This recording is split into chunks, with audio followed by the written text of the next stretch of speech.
мамлекетибиздеги чек араларды аныктоо боюнча мамлекеттик комиссия, делимитация, демаркация комиссиясы ишин токтоткон жок. Ал жумуш боюнча жумуштар жүрүп атат. Мына бүгүн бизге Өзбек Республикасынын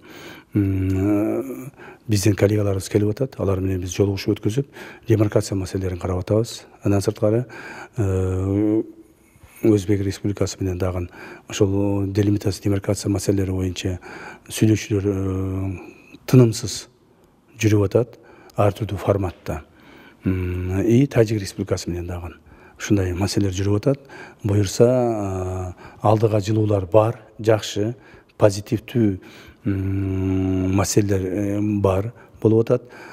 Тажикстан мамлекети менен дагы бүгүнкү күндө ушул маселени чечүүгө шарттар түзүлүп калды. Мамлекетибиздин башчысы Садыр Кожоевич Жапаровдун түздөн түз берген тапшырмасы негизинде мен өзүм жеке бир нече жолу ошо жетекчилер менен жолугуп чыктым. Буюрса, ошол мамлекетибиздин чек арасы тынчтык мамиледе, сүйлөшүү жолдору менен эч кандай конфликти жок чечүүгө аракеттер болуп атат жана жакын күндөрү буюрса чечилип калат.